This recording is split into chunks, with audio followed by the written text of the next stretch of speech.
نحمده ونصلي على رسوله الكريم أما بعد أعوذ بالله من الشيطان الرجيم بسم الله الرحمن الرحیم. Very welcome to you all. آج ہمارے خلاصہ القرآن میں انشاءاللہ ہم پارہ نمبر 19 کا خلاصہ کریں گے.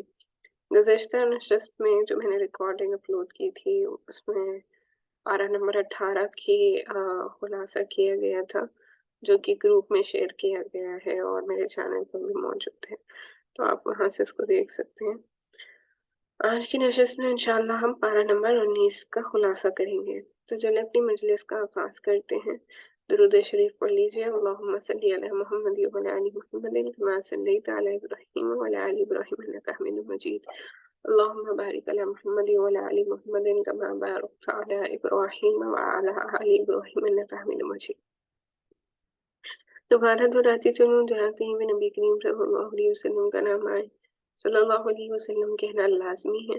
آپ کوئی بھی درود شریف پڑھ سکتے ہیں لیکن کم از کم صلی اللہ علیہ وسلم کہنا لازمی ہے. تو چلیں ہم اپنی مجلس کا آغاز کرتے ہیں. اور پارہ نمبر 19 کا نام جو ہمارے پاروں کے حساب سے ملتا ہے وہ وقال الذی ہے. اور پارہ نمبر 19 میں سب سے پہلی چیز جو اللہ سبحانہ وتعالیٰ نے ارشاد فرمائی وہ ہم دیکھنے لگے ہیں. ہم نے دیکھا کہ گزشتہ نشست میں سورہ فرقان سٹارٹ ہوا تھا 18 پارے میں، تو اسی کا کنٹینیوشن 19ویں پارے میں چلتا ہے. تو اس میں 19ویں پارے کی شروعات میں جو سب سے پہلی چیز جس کے بارے میں ذکر ملتا ہے وہ متکبرین کی تمنا کے بارے میں ملتا ہے. تو آیت نمبر 21 میں اللہ سبحانہ وتعالیٰ ارشاد فرماتے ہیں وقال الذين لا يرجون لقاءنا لولا أنزل علينا الملائكة أو نرى ربنا لقد استكبروا في أنفسهم وأتوا عتوا كبيرا. جو لوگ اللہ تعالیٰ سے ملنے کی توقع نہیں رکھتے وہ اپنے تکبر کی وجہ سے اپنے آپ کو اتنا بڑا سمجھتے ہیں کہ نبی پاک صلی اللہ علیہ وسلم کی بات ماننے کے لیے تیار نہیں. تو یہ ان کافر و مشرکین کے بارے میں بتایا جا رہا ہے. لیکن اگر یہ صفت کسی انسان میں بھی موجود ہو تو پھر وہ آخرت میں کامیاب نہیں ہو سکتا. وہ کون سی صفت ہے؟ انسان کے اندر اگر تکبر ہو، اگر انا اس کے اندر آ جائے تو پھر وہ اس کو لے ڈوبتی ہے. اس کے بارے میں یہاں پر ذکر ملتا ہے. تو وہ جو لوگ ہوتے ہیں نا جو متکبرین، جن کے اندر تکبر زیادہ ہوتا ہے، وہ کہتے ہیں یا تو فرشتے آسمان سے نازل ہو کر ہمیں سمجھائیں یا اللہ تعالیٰ بذات خود ہماری رہنمائی فرمائے. تو ان کا کیسے آپ دیکھیں گے، اب تک ہم نے اتنے پاروں میں دیکھا ان کے اعتراضات اور ان کی جو فرمائشیں ایسی بے بنیادی ایسی باتیں کیا کرتے تھے. اس میں بھی آپ یہاں ملتا ہے اس آیت میں یہ فرماتے ہیں کہ یا تو فرشتے خود آسمان سے نازل ہو کے یہ بات کہیں کہ آپ سچے ہیں یا دین کے آپ مطلب سچے نبی ہیں، یا پھر اللہ سبحانہ وتعالیٰ بذات خود ہماری رہنمائی فرمائے معاذ اللہ. تو ابھی تو انہیں فرشتے دیکھنے کی چاہت ہے. اگلی آیت میں ہے کہ جس دن ان کو فرشتے نظر آئیں گے اس دن ان مجرموں کے لیے کوئی خوشی کا موقع نہیں ہوگا. یعنی کہ جب موت کا وقت آئے گا، جب روح قبض کرنے والے فرشتے آئیں گے، پھر ان سے منکر نکیر کے سوالات کیے جائیں گے قبر میں، تو وہاں پر انہیں رسوائی ملے گی. کیونکہ دین اسلام جو نہیں قبول کرتا پھر وہ وہاں پر کامیاب نہیں ہو سکتا نا. اس کا یہاں پہ ذکر ملتا ہے. یعنی فرشتے انہیں اس وقت دکھائی دیں گے جب وہ انہیں جہنم میں ڈالنے کے لیے لے جائیں گے. اس وقت یہ اللہ تعالیٰ سے پناہ مانگیں گے، لیکن وہاں پر توبہ کرنا، وہاں پر پناہ مانگنا اور دنیا میں واپس آنے کی تمنا کرنے سے کچھ بھی نہیں ہونے والا ہے. جب تک اللہ نے ہمیں اس دنیا میں موقع دیا ہے، اس دنیا میں رہتے ہوئے ہمیں آخرت کی تیاری کرنا ہے. ہم ایک بار دنیا سے جا چکے تو پھر ہمیں نہ تو کوئی ایک مرتبہ بھی سبحان اللہ الحمدللہ اللہ اکبر کہنے کا موقع ملے. انسان تمنا اور حسرت کر رہا ہوگا کہ اللہ مجھے بس ایک بار دنیا میں بھیج دے، میں تیری اطاعت کر کے واپس لوٹوں. تو اللہ وہاں پر اس کو کوئی موقع نہیں دیں گے. اس کے بعد اگلی چیز جو اللہ نے یہاں پر